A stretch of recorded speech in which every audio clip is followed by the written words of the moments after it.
Good afternoon. Welcome to the City of Toronto's COVID-19 media briefing for Friday, May 15th, 2020. Joining us today is Mayor John Tory, Toronto's Medical Officer of Health, Dr. Eileen and Toronto Fire Chief, and General Manager of the Office of Emergency Management, Matthew Pegg.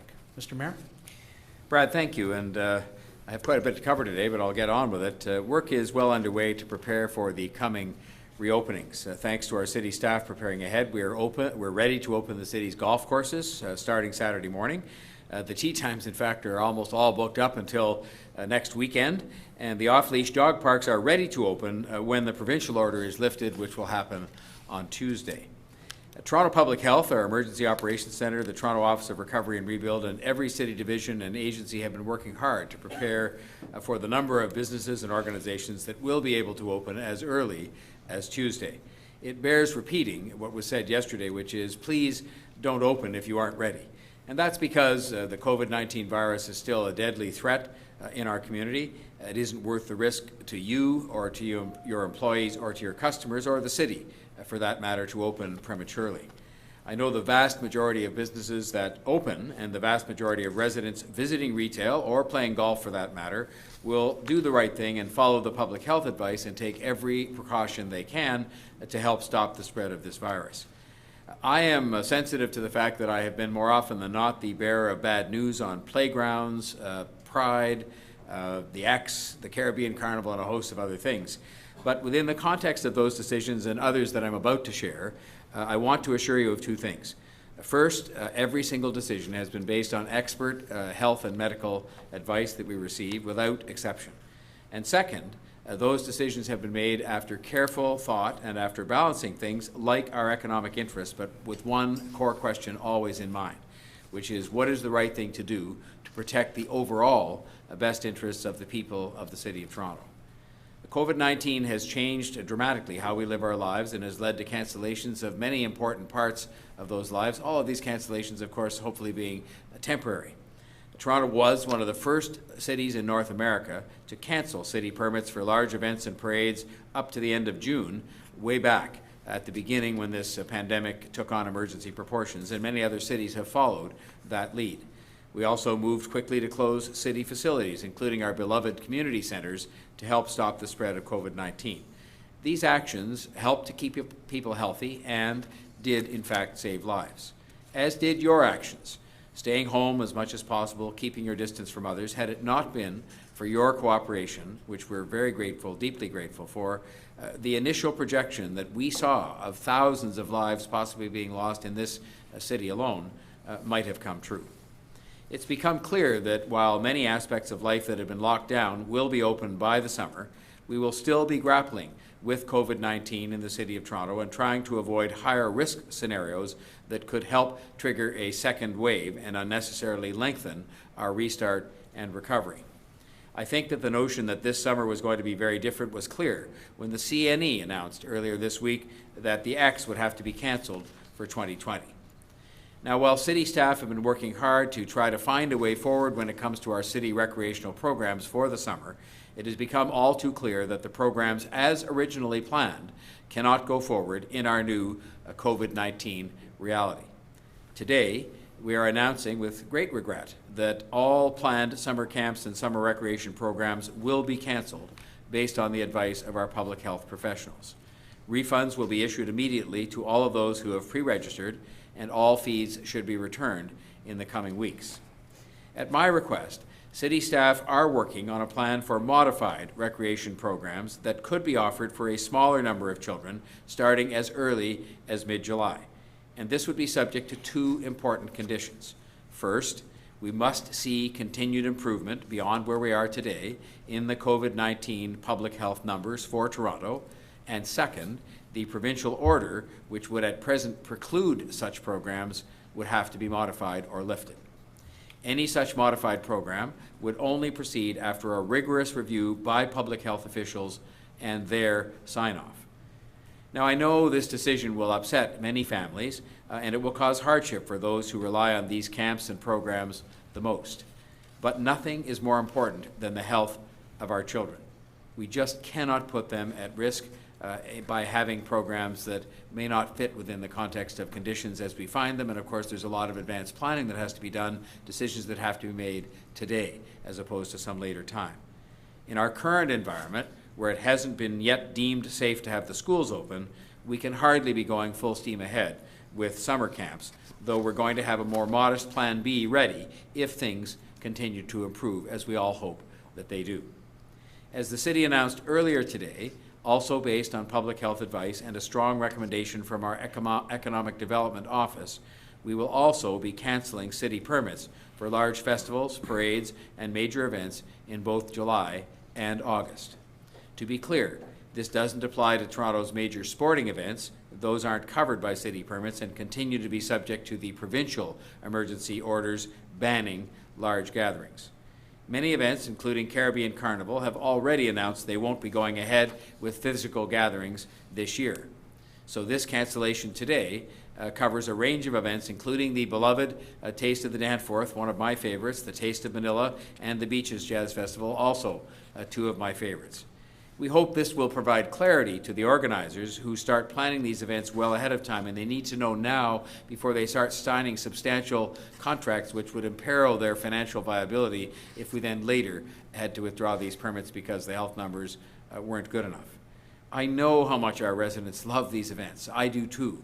But right now, from a public health perspective or even a financial perspective for the organizers, these events just cannot be assumed that they can proceed as originally scheduled.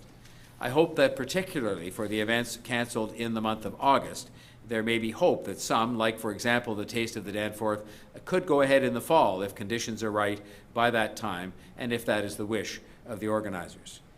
Our economic development staff will be there to help these festivals get through this difficult period for them, because obviously these cancellations impose a hardship on them as well as for the people who would have attended.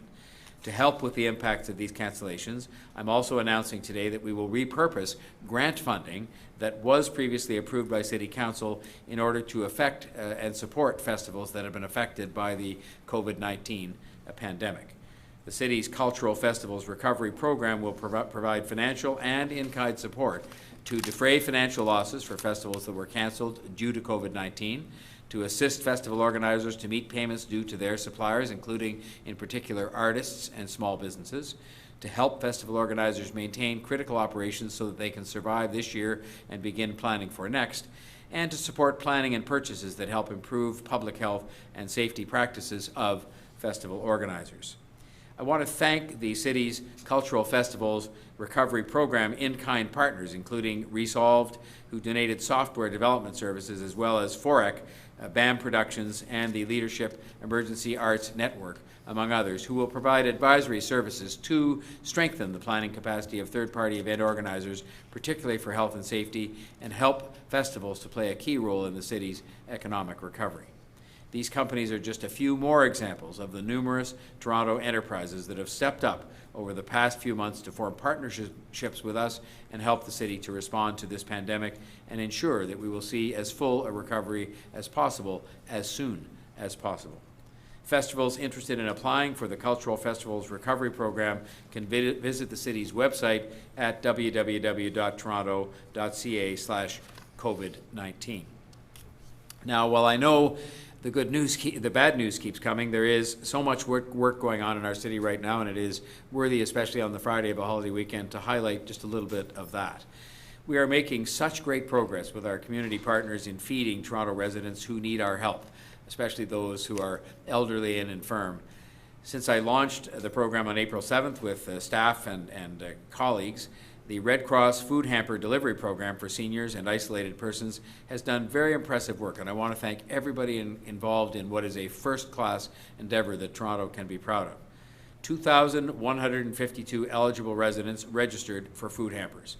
2,588 food hampers have been delivered. The average age of residents using the food hamper service is 65, with women comprising 68% of that group. And then we move on to discussing the 12 Toronto Public Library food banks.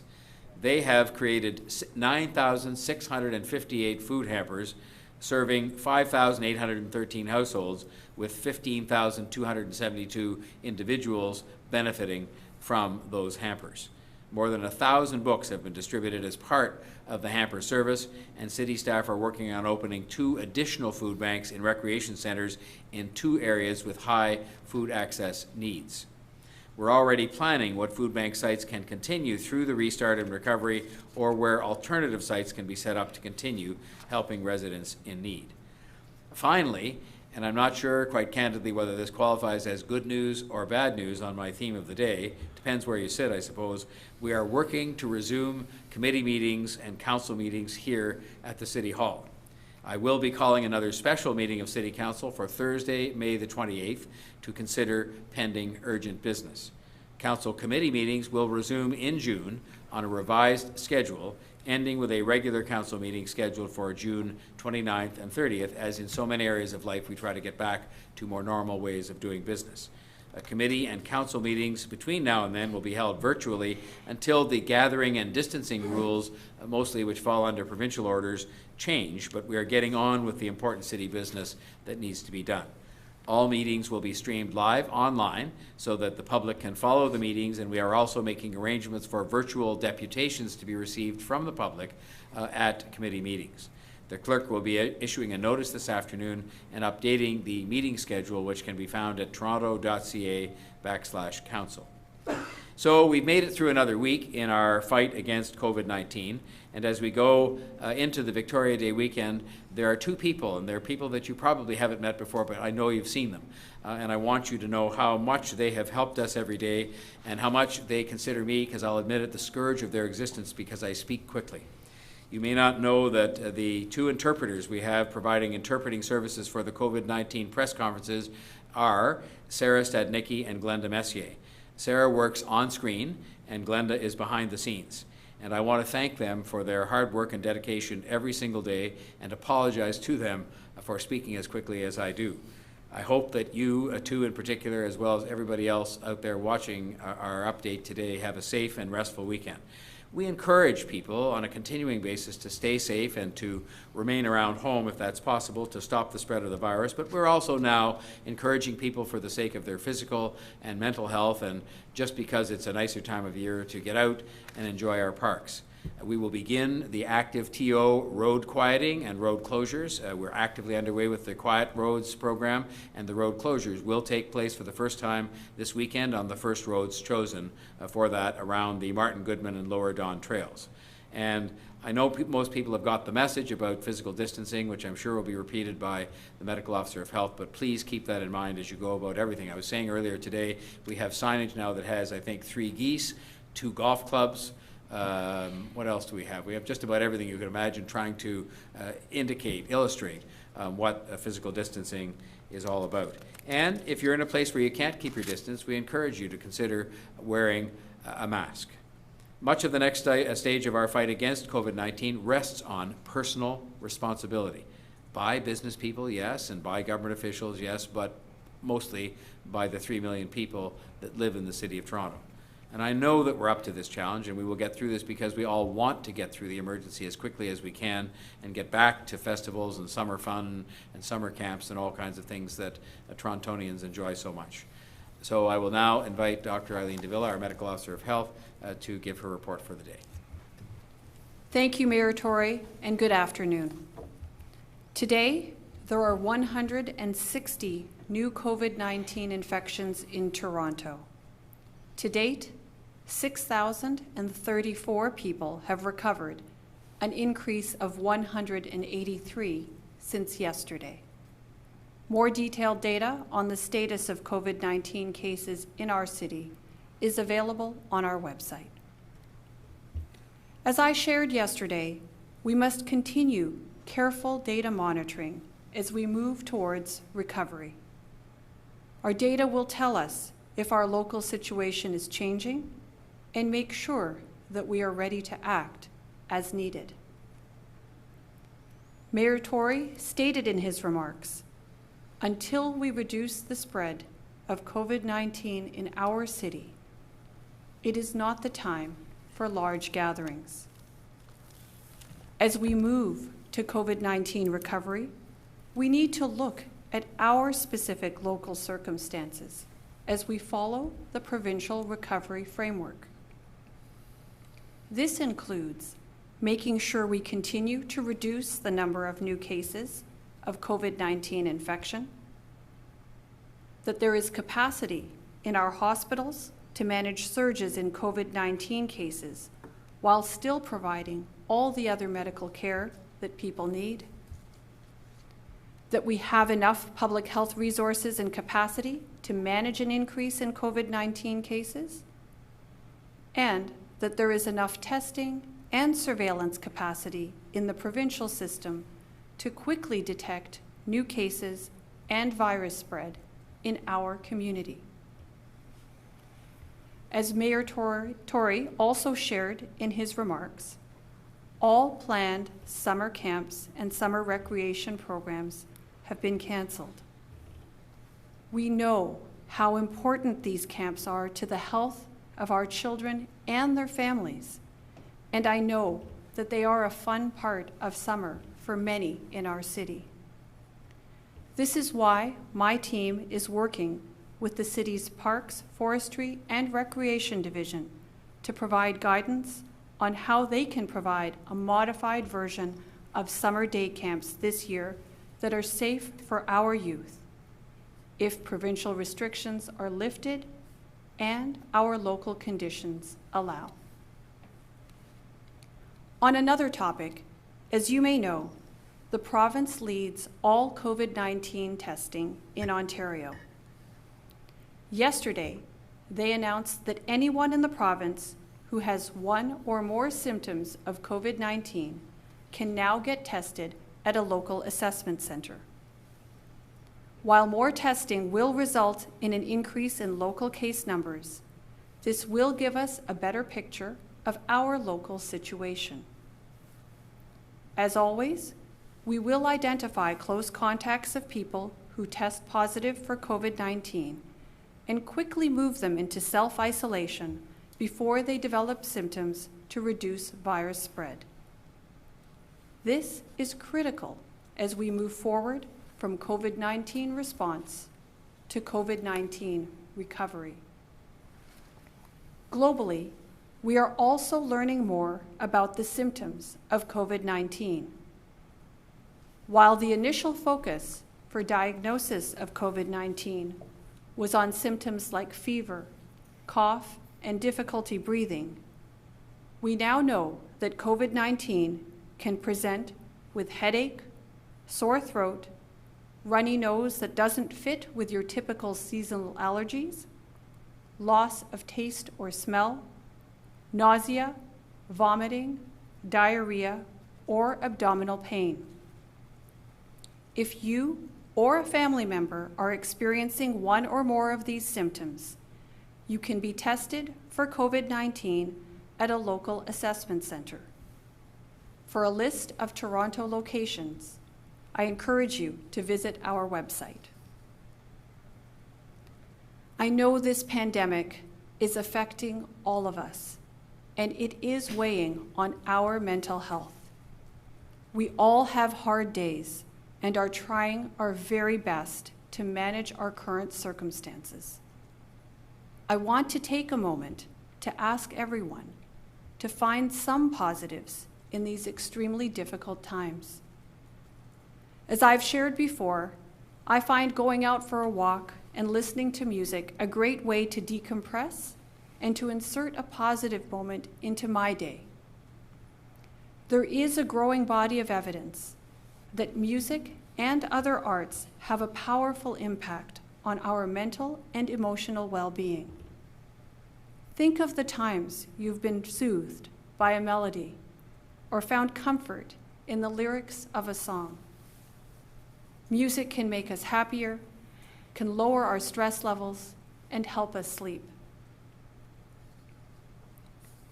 In many ways, music and other creative arts are a glue that hold us together.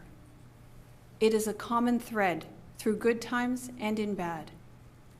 As we all seek comfort and hope, many of us find these in the power of music and art. I continue to admire and be inspired by the creativity in our city. And I would like to end this week with some positive examples that stood out for me and I hope will inspire you too. I've heard of musicians recording background vocals for their upcoming new albums at home while juggling childcare and other responsibilities. Others are offering online music tutorials for some of their popular songs. The Art Gallery of Ontario has made their collections and exhibits available virtually, and other art organizations are offering virtual art and creative writing activities. There is even a social media challenge asking people to share the 10 albums that have had the most impact on their lives. The popularity of this challenge further demonstrates the power of music. To everyone who is finding new and creative ways to share hope and joy, I say thank you. Your efforts to create and share your art with us at this challenging time is making a difference. Your leadership is inspiring, and your talents are helping many of us to keep our spirits up.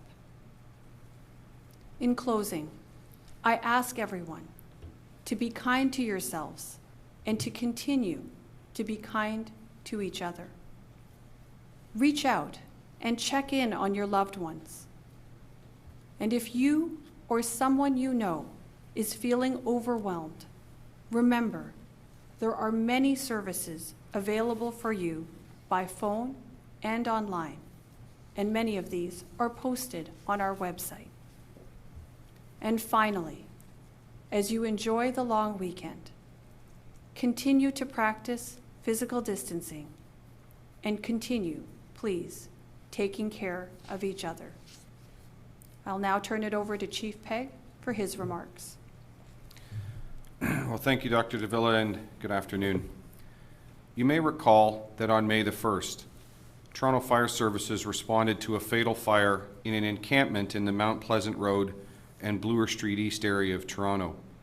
And first and foremost, on behalf of all of us, I extend our sincere condolences to the family and the friends and all those impacted by that tragic loss.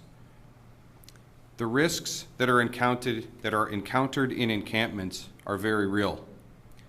It is all too common for us to encounter numerous propane cylinders, gas cans, and other major hazards while performing search and rescue and firefighting operations in encampments. We have responded to 55 encampment fires this year alone and 212 since 2017. What is even more concerning is that we've responded to 15 of these fires in the last 2 weeks. For context, following the most recent fatal encampment fire on Glen Road, which occurred on May the 1st, we took the necessary steps to clear this site of hazards. It took our staff a week and a half to clear the hazards and debris that were present on this site alone. On Wednesday of this week, we cleared the hazards from another encampment located under the Gardiner Expressway, where we removed more than 100 liters of gasoline and 17 propane tanks from that site. This is just one example of the extraordinary hazards that are often present in the encampments. Since the onset of COVID-19, the City of Toronto has monitored encampment sites and has continued to do all that we can to remove these types of major fire and life safety hazards. Our Streets to Homes outreach teams continue to be out, checking on people living outside and offering services, including viable and safe housing options. We have multidisciplinary encampment assessment teams in place that include staff from fire, police, and paramedic services, municipal licensing, and shelter support and housing. These teams are continuing to visit encampment sites to proactively identify and address life safety issues that may exist. Further, our Streets to Homes outreach teams provide important information on preventing the spread of COVID-19 and make referrals to shelter, healthcare, and other social services as required. Since the COVID-19 pandemic began, 97 people have been moved into spaces that provide 3 meals per day, access to washrooms, showers, and clean drinking water, and that also include 24/7 staff support, security, and case management services that are focused on long-term housing and other needs, including harm reduction supports. When someone is moved from an encampment to an indoor space, the city provides transport for both them and their belongings. Anything that is left behind at the site is then cleaned up and disposed of by city staff. Over the last 10 years, more than 6,000 people have been successfully housed through our Streets to Homes program. This morning, we learned that some people are encouraging people to move into vacated encampments. Further, we learned that protests were organized, which resulted in our staff being directly interfered with in the course of their duties this morning. These staff were working on Lakeshore Boulevard at both Bay Street and Spadina Avenue, actively working to relocate residents living outdoors and in clearing the safety hazards that were present. In collaboration with our enforcement partners, we will be addressing these concerns directly and formally with those responsible for these actions. Anyone who facilitates, suggests, or encourages anyone to remain in, let alone to move into an encampment, is simply placing lives at risk. To recap, there have been 55 encampment fires this year and 15 in the last 2 weeks. On May the 1st, one of our residents died in an encampment fire. The City of Toronto has moved quickly to create effective solutions and options for our residents who find themselves without shelter. We are working hard to remove the risks and dangers that encampments pose. Our teams are working non-stop to respond to the COVID-19 pandemic in Toronto and are taking extensive action to provide the shelter and housing that our most vulnerable residents require. We are working around the clock to both manage the risks posed by COVID-19 and to ensure that we are able to implement the changes that are being announced regularly by the provincial government. Unfortunately, encountering situations like those we experienced this morning impact our ability to respond to COVID-19 and delay our city in being able to safely and efficiently return to normal. I appreciate everyone's assistance and cooperation as we work together to beat COVID-19. In closing, as we head into the long weekend, please do all you can to stop the spread of COVID-19 by following public health recommendations. As always, I remind everyone that toronto.ca/COVID-19 is the best source for up-to-date information on COVID-19 in Toronto. Thank you. Okay, thank you, Chief. Before we go to questions, just so you know, reporters on the line from staff, we have Marianne Bedard from our Shelter Support and Housing area, Janie Romoff from Parks, Forestry and Recreation, and Paul Raftis from Long-Term Care. First question is to Camille Caramale from Global News. Camille, go ahead. This is a question for Mayor John Tory related to quiet streets. So just speaking with lots of residents at Kensington Market, they're saying that the partial closure is actually causing more problems and doing more bad than good because it's funneling cyclists, pedestrians, and drivers into a very narrow spot, and those barriers really aren't doing anything, so it's causing more hazards. Just what's your response to that, and is there a way around that? Is there a way to improve that, and are you looking at that at all? Yes, we've said from the outset that first of all, we moved quickly to try and get some of these areas quieted on the Quiet Streets program as quickly as possible. And obviously, we indicated there's going to be other physical means of setting aside the quiet streets, which will be improved. But also, I think as we learn, and we've had experience with partial and full closures in Kensington before, but I think with all of these installations, we'll be moving as quickly as possible to get them put in, but then also examining the results, because the ultimate purpose of this is to make it safer for pedestrians and cyclists to get about, but still allowing some degree of local traffic to get around, and we'll be examining it continuously as we move to install the 57 kilometers of quiet streets. And even while we were there, we didn't see any enforcement. We saw a lot of vehicles, driving at a faster speed than they should, and cyclists and pedestrians all really going down a very narrow space. So and nobody was ticketing. So what's enforcement going to look like for these quiet streets? Well, obviously, when you have 57 kilometers of quiet streets, which I expect will grow, it is not going to be possible to have a police officer or a parking enforcement person at every one of those places. So I think we're going to have to rely on people to see what will be improved signage as we have more time to indicate why the changes have been made to the street.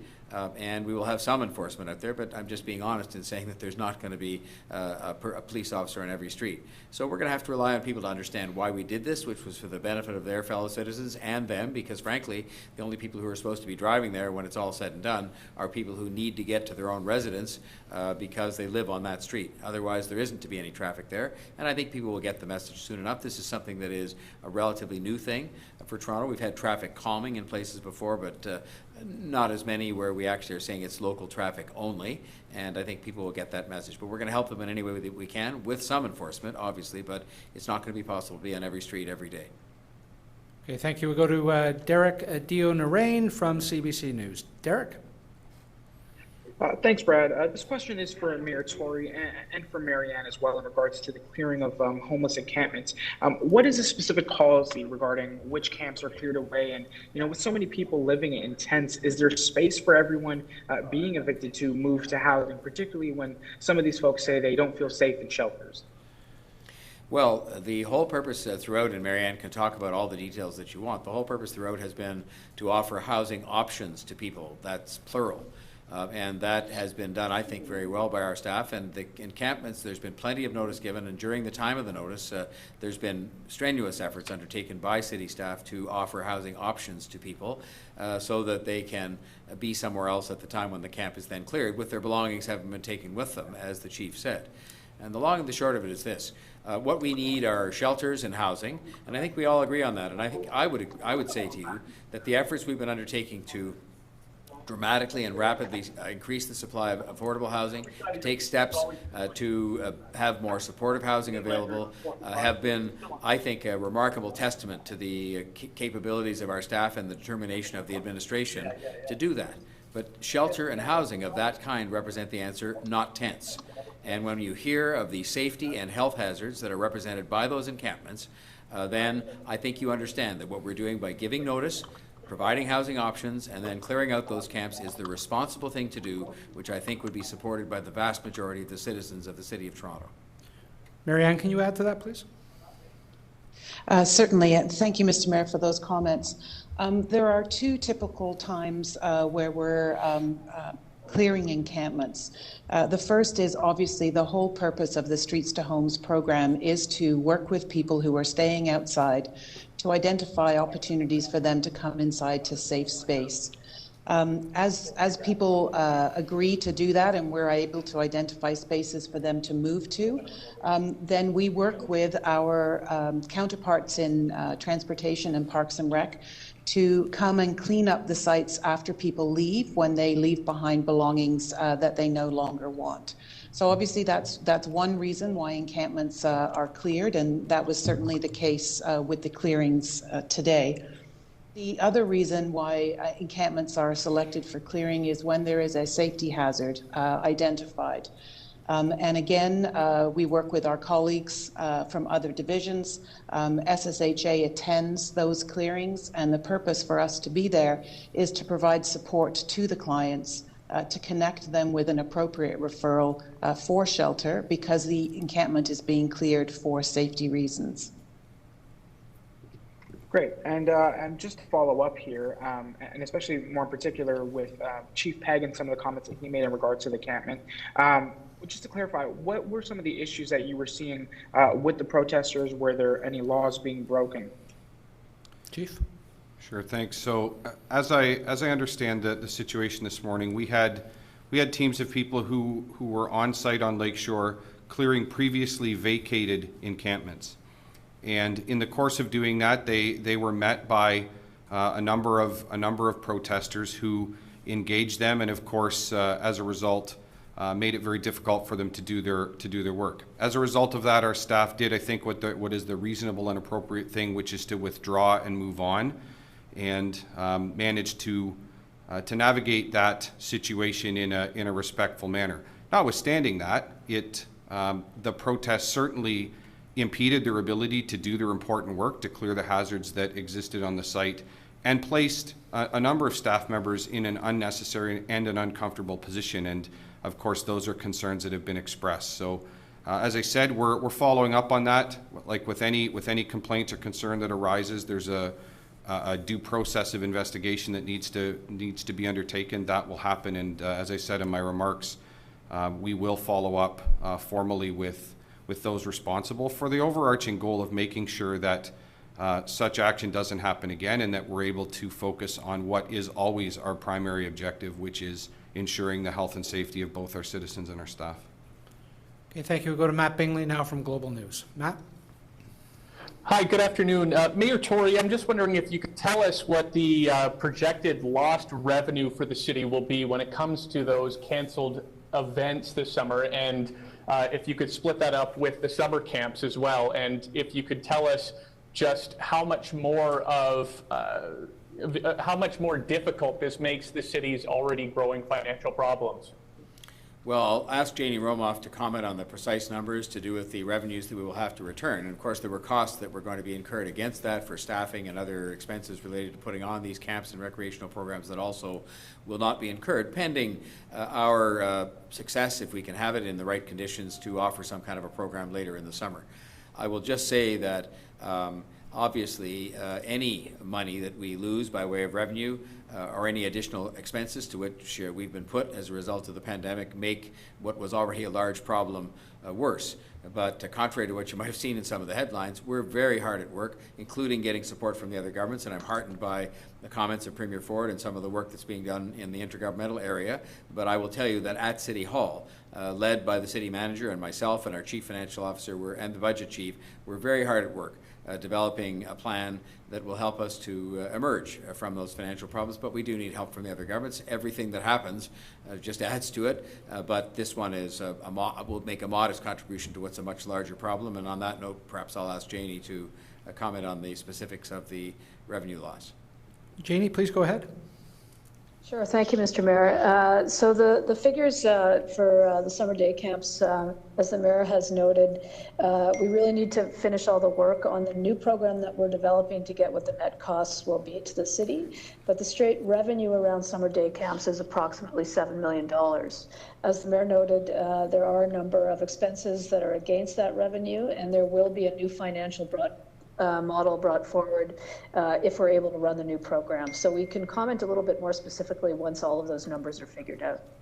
May I say one more thing about that, which is that one of the reasons that I asked, and our staff have been working so hard to develop what I called a plan B, some kind of thing that I really hope, if the numbers cooperate and if the provincial order is modified, that we can offer later in the summer, no earlier than mid-July, because the real thing here isn't the money.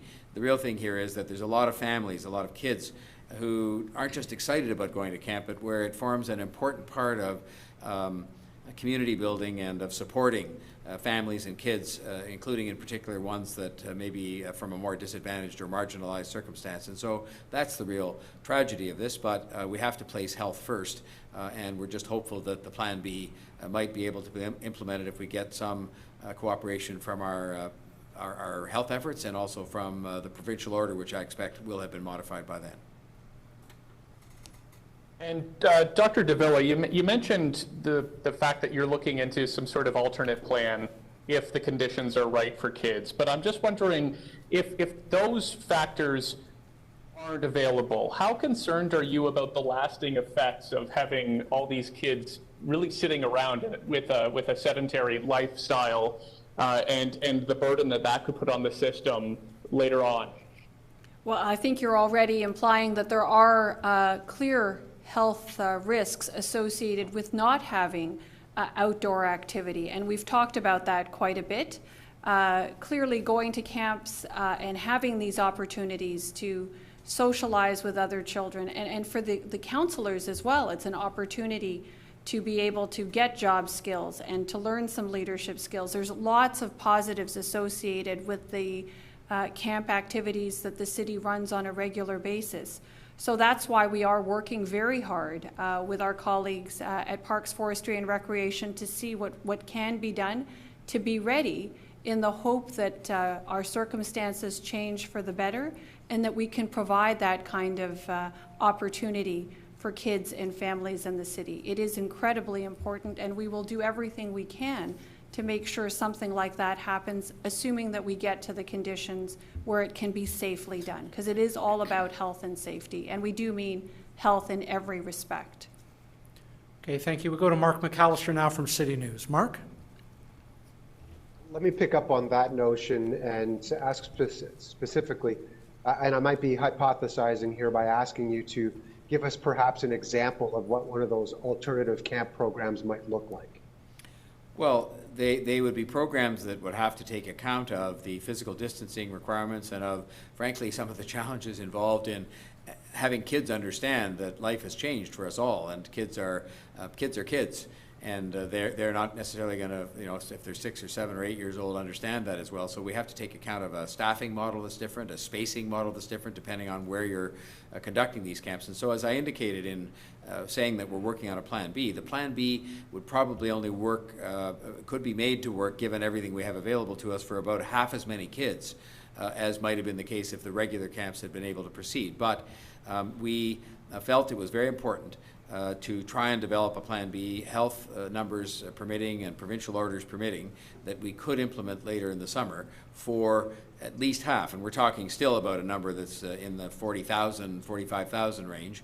But it's a camp that would have different activities, different staffing levels, and different spacing, only because we have to keep distance even then, I'm sure, to make sure that these kids and their counselors don't fall prey to the virus. On an unrelated matter, Mayor Tory, you took part in a meeting earlier this week regarding a new housing development in Scarborough on Warden, I believe it is. You said, and correct me if I'm wrong, that there should be a balance between the need for new affordable housing units and the wishes of the community. My question is, shouldn't the urgency for more affordable housing as a result of everything that's happening right now push these projects to include more affordable units? That's why we're taking 11 pieces of city land, soon to be added to by other pieces we'll put forward in the next very short period of time, and converting them for use in new rental stock, which is needed in the city as well, but also affordable workforce housing. And the point I was making on that broadcast, as I'll make again tonight, we are placing a huge emphasis. There will be more affordable housing, workforce housing, built by this administration than any other previous administration in history in the time that we've done it in the last couple of years. We were not making our targets anywhere near, and now we've dramatically increased those targets, and we're actually getting on with building the housing. But on that very same public meeting, and that's why you have public meetings, you had a person on there saying we shouldn't be building any or very little of this affordable workforce housing, and you had a person saying we were building far too little on the same piece of land. And our job is to take the priority we were clearly given by the voters in the last election, and which would be still true today, which is to build as much affordable workforce housing as possible, and build it. But we have to do so within the maintenance of public confidence. That's why you have public meetings.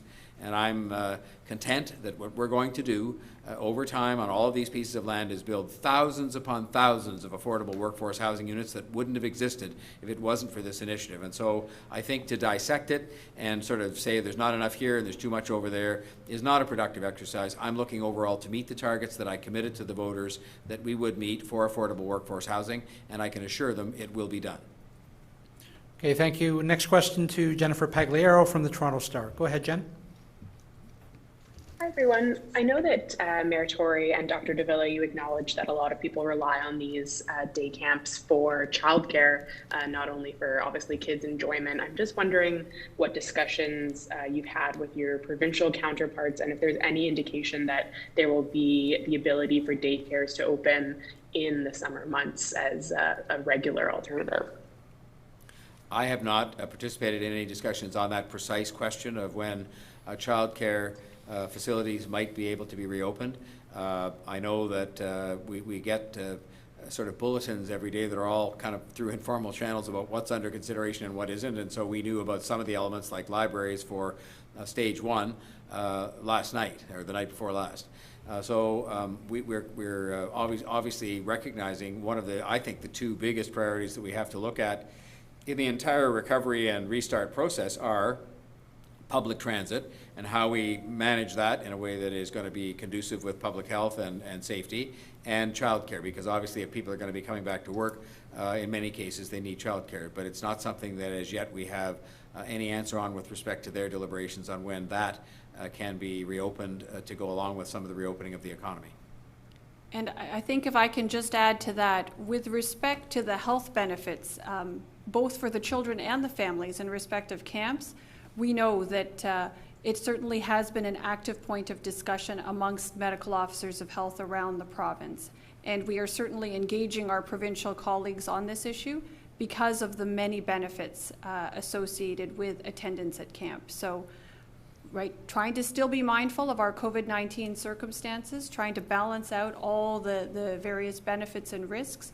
That's a very active discussion, and we look forward and hope that we will be in a better condition, that we'll have better numbers in respect of our COVID-19 situation, and that we hope to find ourselves in a situation where we can offer some kind of camp program for children and families in the city. Thanks. And just on another topic, I wonder if there's any update on any conversation about helping the city financially overall. I know that council members were updated and there still hasn't been any substantial direct contribution by either government. So I just wonder if there's any cooperation or coordination that you can speak to. There is no specific commitment that has been made as yet, but I think this was a week in which huge progress was achieved, and I thank my colleague GTA mayors from the 10 biggest cities in the GTA for joining me in urging Premier Ford to come forward and say that he would commit himself and his government to helping, and urging the national government to take part in those discussions, which he did. And he did it in a very forthright, unqualified way, and I thanked him for that. I phoned him to thank him for that, because I think it will now move the national discussion, which I gather has begun. And I'm very hopeful that between the national government and the provinces, my concern, of course, is with the province of Ontario, that they will soon move to make some initiative public that will help cities across this province and across the country, because that will facilitate a faster, stronger recovery of the economy, which I think everybody wants in Toronto and elsewhere right across the country. Okay, thank you. Next question to Jeff Gray from the Globe and Mail. Jeff?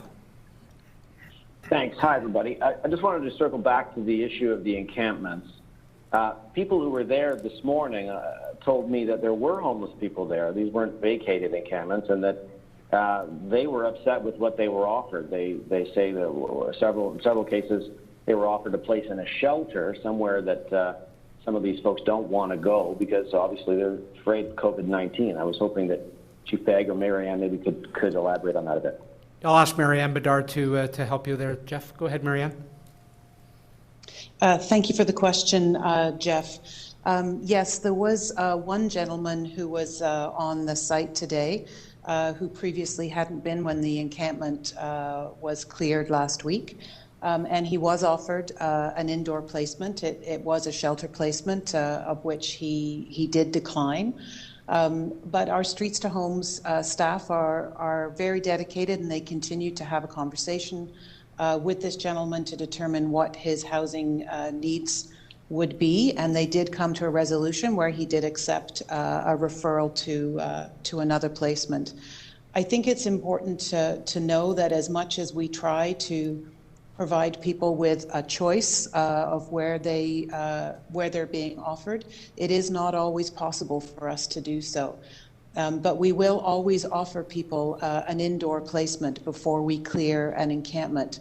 What we do ensure we are offering is that if there is a space being offered in a respite or a shelter, that those spaces are in programs that have already met the physical distancing guidelines. So we are not moving people into shelters that have, as of yet, not met those requirements. So these are safe sites, and as Chief Pegg identified, these are sites where meals are provided, where there are IPAC cleaning standards, where there's harm reduction services, caseworkers, housing supports. So, you know, it is far superior from a safety perspective for somebody to be in one of our shelters than for somebody to be in a tent under the gardener. So we do all that we can to encourage people to come inside to whatever sort of location we have to offer them. And we do work very hard to provide options to people, but often people don't get their first choice, but they will always be offered some sort of indoor placement. Okay, and just to follow up on that, I think you'd said, Marianne, a number of days ago that the city had reached 95% of its shelter system was now considered able to be physically distant, to have 6 feet between beds. I wonder if you could update. Have we passed that hurdle now? Where are we at now? We are continuing to do some of the last moves over the weekend. A couple of additional hotel programs have opened in the last few days, and so we are actively moving 100 or so people over the long weekend, and we hope that early next week we'll be in a position to identify that. We are asking all of our shelter operators to complete a survey indicating that they've met physical distancing guidelines, and then we will be following up with a quality assurance visit to confirm that that has been achieved. And we will also be putting a directive out that requires people to maintain those physical distancing spaces once they have been achieved, so that once we do achieve that level of safety in the shelter system, that it's not lost. Okay, thank you. Next question is to Beatrice Vyman from CP24. Beatrice? Thanks for taking my question. I just wanted to circle back to summer camps. Mayor Tory, I imagine private camps will probably seek advice from Dr. Davila and our public health officials about what they should do. But how does today's announcement impact private day camps in the city like YMCA or Camp Crestwood? Has there any directive been given to them specifically? Well, there's an existing order in place, put in place by the Ontario government, which has not been lifted for camps. So that one of the reasons we had to come to the conclusion we did in order to give advance notice to parents, sufficient advance notice to parents, and to make our own plans to move on to Plan B was because that order is still in place. So that if it remained in place, or even if the number was taken as has been speculated from, say, 5 people to 10 people, unless there's some express exemption given for camps, they would be effectively precluded by the provincial order. So that's why I can't comment on what the impact is going to be on private camps ultimately, but to say as of today they couldn't operate, that could change, and that's the same reason why we've said if things do change both on the public health numbers and on the provincial order, then we will try to move to a Plan B not earlier than mid-July to take account of the excellent experience this would offer for tens of thousands of children and families. Secondly, obviously this is a big blow financially, especially to nearly 2,000 part-time rec workers, most of them postgraduate students, university college students who rely on that income, many of them to pay for their schooling. What is your message to them today? Well, I'm disheartened entirely by this whole announcement. Each of these you come forward with cost jobs and cost people enjoyment. It costs benefits to families in terms of their kids benefiting, as Dr. Davila said, from the experience, and the counselors too.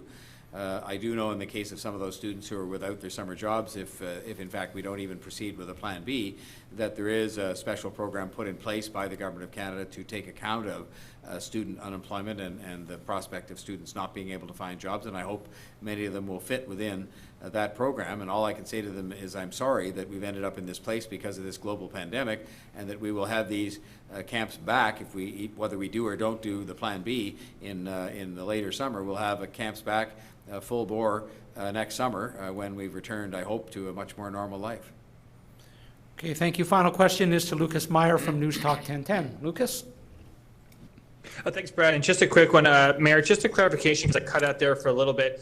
I just want to make sure I have this right. So the plan for active TO, for Camp TO, for July, so does that mean the city would have to come to its final decision at the latest, like end of June, mid to end of June? I'm just trying to think about when you would make that final call on Plan B, basically.